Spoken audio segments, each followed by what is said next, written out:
What's poppin' T Squad? It's me, Keisha, and I'm here with tonight's All Tea, All Shade Put a Ring on a Season 3 reunion review. So, this season's reunion was hosted by Egypt, and Dr. Nicole was also there. And I must say, Dr. Nicole was snatched, honey. So happy she took that ponytail out of her head. She got her a real good unit put in.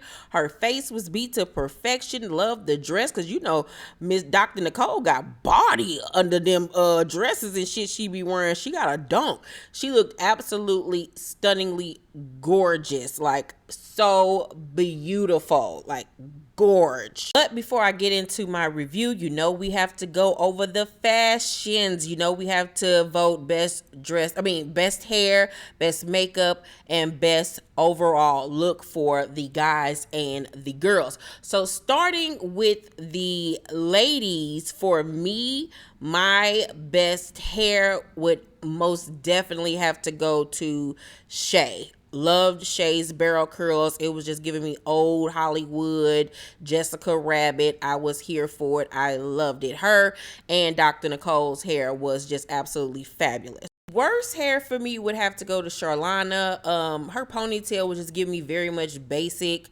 It didn't look right on her face. I know she's pregnant, but it just still didn't look right on her. And it just, her hair versus the weave that was added on, it just didn't match. It wasn't the same hair texture. Overall, it just wasn't a flattering look. I think that she would have looked a lot better with, you know, a long weave or something like that. For best makeup, I'm gonna have to give it to Shay as well. I mean, Shay just came and shut it down. I loved her bold red lip. Everything about her glam was very much old Hollywood, giving me very much Miss America pageant. She just looked stunning. I also have to give best makeup to Shorty. Shorty had a nude look to her face. It was very natural looking, but what really popped for me were her eyes. I love the lashes that whoever did her makeup put on her. They were kind of wispy. Love the mascara. It was all about the eyes for Shorty for me, but they both for me tied for best makeup. Worst makeup for me will have to go to Charlana. I didn't like her makeup. I didn't like that frosty pink lip. You know, that just really doesn't look flattering on anybody. Her makeup was just giving me very much Claire's. It looked like she went somewhere in the mall and got her face done. It just wasn't professional looking like Shay and Shorty's was. And I have to give an honorable mention to Charlana's titty because that strap on that dress looked like it was about to cut through her flesh. It was so tight on that titty. I was like, Lord Jesus, don't let it cut her titty off, Father. She gotta feed the baby. But it just was not fitting in the titty area. It was just way too tight. I'm like, girl, you gonna strangulate all the goddamn milk that you're up there producing for the baby.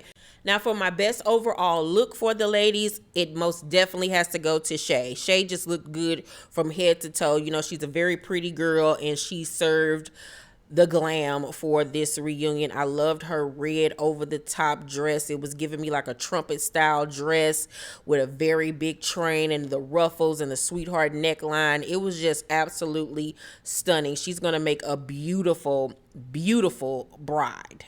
Now, for my worst dress, I have two picks. The first one is Shorty. I don't know what in the orange sherbet she had on. It was just so many different things going on with the upper part of the neckline. She had a choker. She had one sleeve. She had one shoulder. Then she had some pleats. And then it was like a gospel choir drape going down the side. It was just too much. It was swallowing her. She's a very petite woman. Her ponytail was cute, but it was too childish. You're too petite and young looking to have such a childish ponytail. Like, I have not seen nobody with a 10-inch ponytail since I was in high school. Like, I didn't even know that they still even made like 10-inch weave. The bangs was cute, but like I said, it was just giving me very much childish. Like, she needed something more sophisticated and age appropriate for me, so I wasn't feeling her look at all. My other worst dress will have to go to My Asia. My Asia came up there looking like she played for the goddamn Ravens. That purple velvet dress made her look so bulky in the arms. It made her arms look bigger than probably what they even are. She just looked stuffed. She looked like a linebacker, child. It just was not flattering on her at all. Like, it was giving me purple Michelin Man. It was giving me McDonald's hamburger. It just was not flattering at all. Now for the guys, I'm gonna have to give best hair probably to I ain't really no best hair because Otis ain't got no hair in the top, and Alfonso bald, and the other guys, I really didn't care about their hair. So no best hair for me for the guys.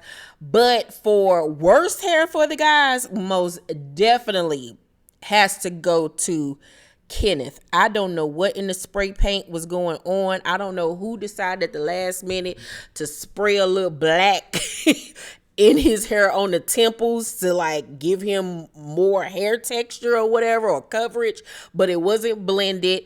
It wasn't the same consistency on the other side. It was like a big black blot. It just looked a mess. And I was like, nobody saw this before this man went out there on live television with his hair looking like that, child. The rest of the haircut was nice, but it was that black spray.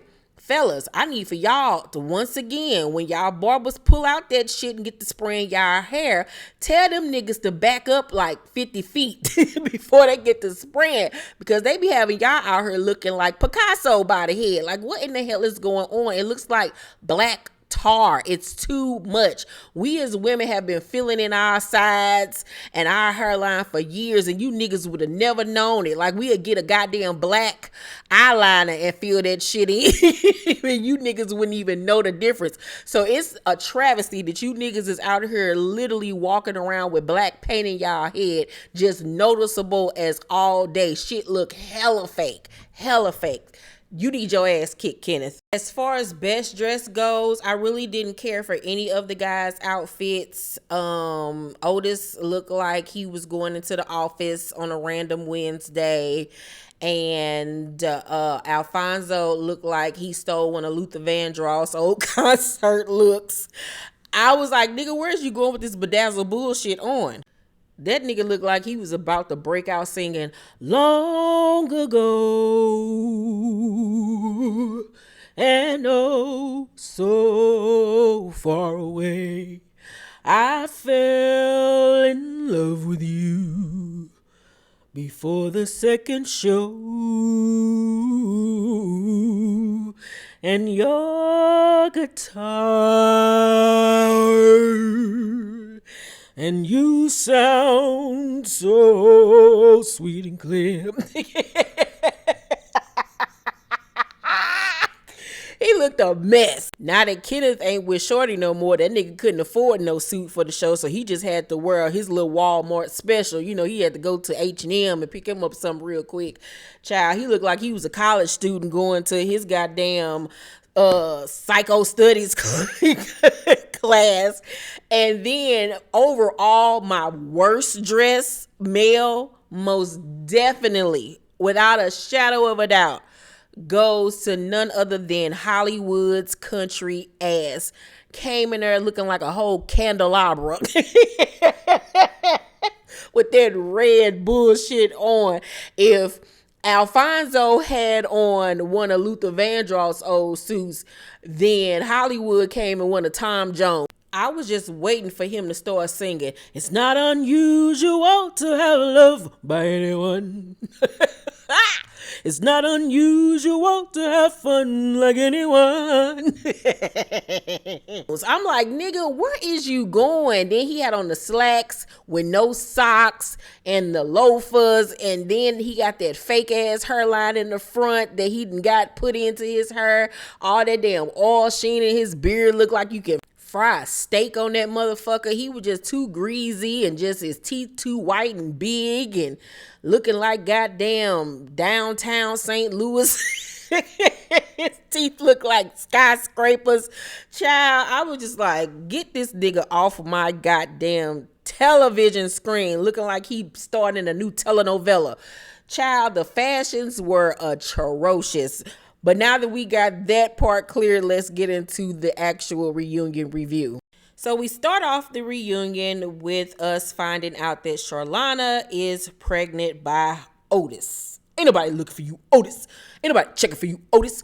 Anywho, we already found that out like 2 weeks ago when she went public with it on social media, but she's 6 months pregnant. She says that they actually knew that they were pregnant towards the ending of filming. So she knew that, she was expecting his child before he proposed. So she already knew she was going to accept that goddamn proposal anyway. Shorty says that coming into the process, she was already thinking about leaving Kenneth, but realized during the process that she needed to work on herself. And I was like, you are absolutely 100% correct about that. Because, in the beginning of the season, I was all team Shorty, like, oh, she's dealing with this psychopath. He's probably mentally abusive. We've already seen that, from what she said, that he blackmails her and all of this kind of crazy cuckoo caca types of shit. So I was really team Shorty until like halfway through the season. I started seeing things in her that I felt were equally as disturbing. So Egypt points out that, the tension is thick in the room between Shorty and Kenneth, and she assures them both that we gonna get to y'all. Just hold on. Hold on to your love. Like, it is coming.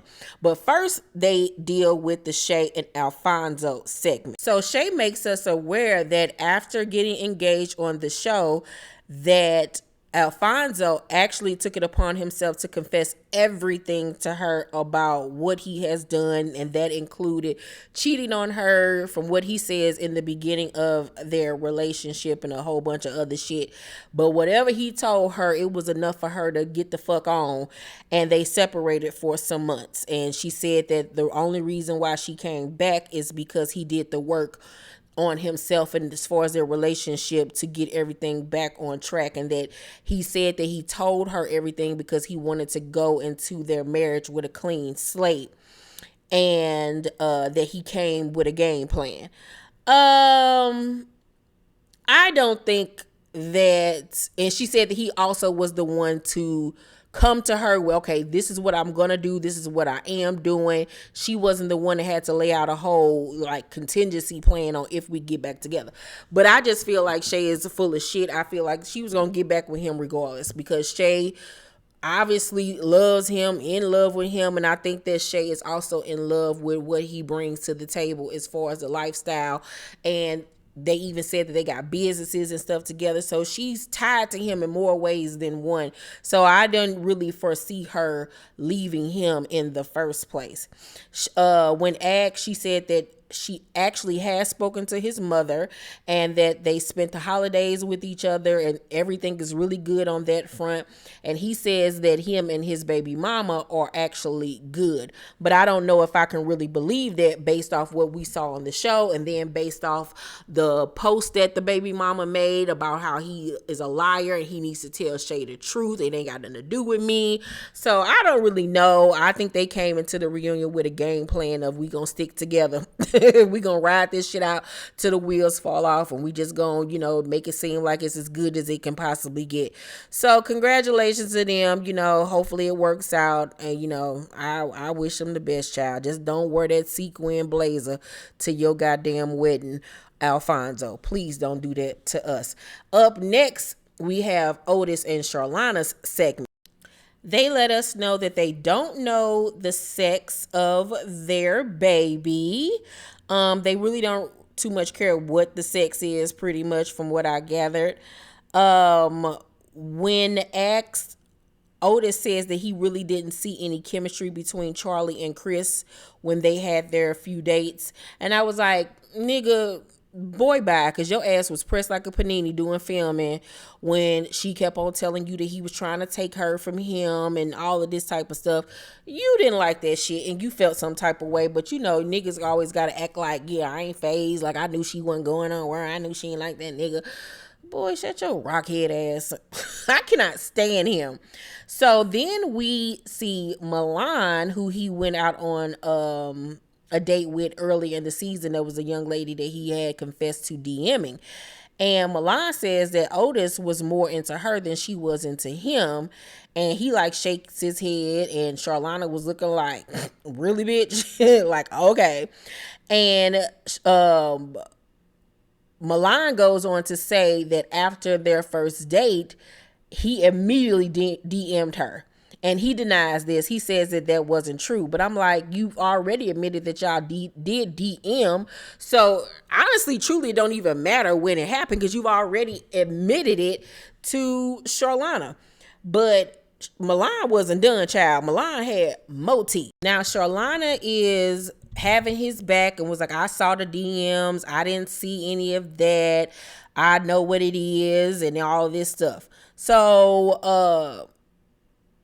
Charlana also goes on to say that he told her that Milan couldn't hold a conversation and she was boring and she was dry. But she was so bored and dry that he was DMing her. Make it make sense, Charlana. Like, I know you pregnant and it's your baby daddy or whatever, and now you really stuck with this nigga. You ain't really got to be stuck, but obviously for you, you're stuck there. But, like, come on. Don't be trying to cap on TV just to make y'all relationship look better than what it actually is. And Milan was like, you know, he not only was DMing me, but he was texting me as well. So then Charlie really got the stupid look on her face, and Milan get to reading the DM. She was like, can I please read these DMs? So Egypt's let her. And one of the DMs said, you know, I just hate the cameras had to be there. Did you feel like I wanted to kiss your pretty big juicy lips or not? Thinking about you. I wish you were here with me right now. And Charlana was like, nah, I didn't see none of that. I ain't know nothing about that or whatever. But Otis was like, you know, she's lying. Me and Charlana already talked about this. I already showed her everything. We can be done with this conversation now. Like, it was obvious by his own words that he was lying and that he was afraid of what this girl was bringing out on him. And Charlana was like, you know, I don't believe her. We've already discussed this. I saw everything. And I'm looking at the TV like, Charlana, you act like with Instagram DMs like you can't unsend what you had just sent to somebody. He could have easily went through that whole thread and unsend what he wanted to unsend on his end. Like, stop being stupid, girl. Stop being stupid. You know your nigga, and you know that he liked her. Because first of all, y'all favor. That girl looked like she could be Charlana's fucking sister. The only difference is she got dimples. They both got that young look. They both caramel complexion, both skinny, both straight up and down. Like, girl, this girl is his type, obviously. So Milan goes on to say that they met up in a parking lot one time, and Charlana was like, why would you meet up with him in the parking lot? Why? What is that about? I thought you said he liked you more than you liked him. And I'm like, Charlana, just shut up. Just shut up and be pregnant, because you making a fool out of yourself. Because as soon as she said, I got the DMs, I would have been like, let me see your phone. Let me see it for myself. That's how you would know if it was true. Ask her for a phone so you can see his name, his thread, you know, his Instagram or whatever they was on. I'm pretty sure it was Instagram. She knew what was up. But she want to be stupid, so let her be stupid. You over here being stupid for a nigga that ain't even got no hair in the top of his head. But okay, your baby gonna come out with more hair than your baby daddy. But all right, girl. And in the last segment, we get to Shorty and Kenneth. Finally, the showdown, honey. And we found out they haven't spoken since they broke up. She says that, however, after they broke up, he was calling her every day to the point that she had to get her number changed. And that he still DMs her. I mean, he still emails her to this day. And Egypt was like saying what? Like he downstairs or whatever, like on some stalker type shit. So Kenneth was like, you lying motherfucker. He was like, Shorty is manipulative. She's an opportunist and a liar. And he was like, when I met her, she was only making $25,000 a year. She was working at this little small radio station. She was driving a busted ass Aztec, and she begged me to move to Georgia with her so we could split bills. But she tried to make it seem like I ain't have shit, this, that, and the third. And I was like, oh, now we didn't know that part of the story now, Miss Shorty. So Shorty sitting up there rolling her eyes or whatever.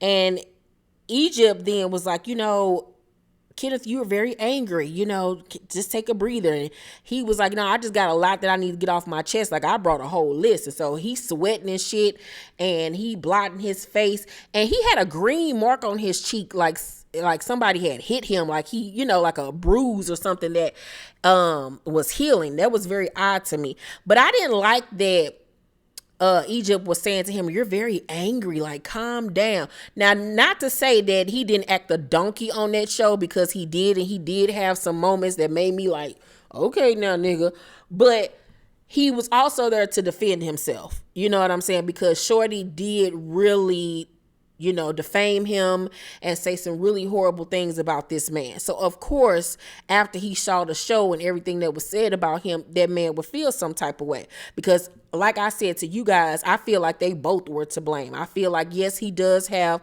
a lot of issues within himself that he needs to work on, with trying to blackmail people, supposedly, allegedly, and being clingy and not letting go when somebody says they want to leave you. But then on the other hand, I feel like Shorty is manipulative. I feel like Shorty does like to play games with him. She plays on his intelligence, and she likes to have that mental mind control over him. So, so Shorty says that she never said that he didn't work or that he was a bum. And Egypt was like, but sometimes we can say things without saying them. And I was like, exactly. You knew what you were saying when you were saying that shit about that man. You was basically calling him a bum, like he ain't have shit. Like you was the one always doing everything. But come to find out, when y'all met, either you was making less than him or y'all was on the same playing field. So Shorty then goes to say that he tried to steal $2,500 from her. He denies it. Egypt was like, but you stayed. Like, make it make sense to Shorty. And Shorty was like, I don't know if y'all paid attention, but I was trying to drop like breadcrumbs throughout the season that basically she didn't feel comfortable enough to leave, because I guess, she thought he was going to try to do something to her or blackmail her again, or, berate her in public and on social media. Kenneth once again denies all of this. Egypt asks then, why did she come on the show if she already knew that she was out of this relationship? Like, what was the point? And she basically makes it seem like she wanted to come on the show so she could have an easier way out of the relationship, and that she also said out of her own mouth that she wanted to get him help and for him to see that he can date other people and all of this stuff. But I was like, you manipulated him into thinking that you wanted to marry him. Like, so that was fucked up on your end. I understand if what she's saying is true about, the things that she alleges that he's done, then there's other ways than to end a relationship than bringing him on national television. You know what I'm saying? Because the Shorty that I saw in that house, I didn't think that she was afraid of him. I do think that he acted a fool and a donkey, and that he, like, once again, he does need help for the way that he acts. But I feel like a part of her eggs him on in a lot of situations, and she low-key got off on that shit. So Kenneth calls her a clout chaser and says that she lied, once again about why they even came on the show. And Shorty says that she wasn't trying to humiliate him, and that she was, she has the right to walk away from a relationship. And I 100% agree. Anybody got the right to walk away from a relationship. But if she was really that concerned for her safety, why not get a restraining order? You know what I'm saying? Why not tell the people at the building, don't let him in the building? He doesn't need to be anywhere near the building. Like, move, and don't tell this nigga where the fuck you going. Like, it's so many different things that you can do. But on the other hand, if what she's saying is true, then bringing him on national television to publicly shame him and to make the world aware of what he's been doing is a smart thing. So it's like a gift and a curse, pretty much. Like, I see it from all different ways. So she said that she even hired security for herself for the reunion. And At the end of the conversation, Egypt just tells Kenneth that it's time to move on. They need to leave each other alone because it's toxic. And she asks Myasia, would she ever consider being with Kenneth? And she was like, Kenneth is a type of guy that needs a little guidance, but basically he is willing to work on the things that you tell him that you have issues with. But basically that was like a no. So, Egypt then asked Shorty about saying Kenneth wants women that are out of his league. And Shorty was like, you know, he wants to be with women that have a lot to lose so he can use that as leverage to keep himself where he wants to be. And Kenneth once again takes offense to that and says that she tried to bring him on national TV to emasculate him. He learned a new word, child. And at the end of the reunion, Charlena and Otis say they're waiting on a baby. They just nesting right now. Shay and Alfonso says that their wedding is planned for October. And Kenneth say he got a movie coming out talking about, it's called Candyland Baby Boomer Generation. Don't give me the line, child. The name of it was horrible, but he said he out here. And Shorty says she working on herself, child. And I was like, this was a hot ghetto ass mess. And I was here for every bit of it. Overall, I give the reunion a B-. It was cute for what it was. It could have been a little bit more explosive, but you know, a lot of people was faking the funk to be able to keep face and save face. Let me know down below in the comment section what you guys thought about Charlena and Otis. Do y'all think that she a fool? Whose side are you on when it comes to Shorty and Kenneth? Let's talk. Do you all think that Alfonso and Shay will get married this year? Let's talk about that. Make sure to thumbs up this video, like and subscribe, and hit that notification bell button. I love you guys, and I will see you on the next review. Bye.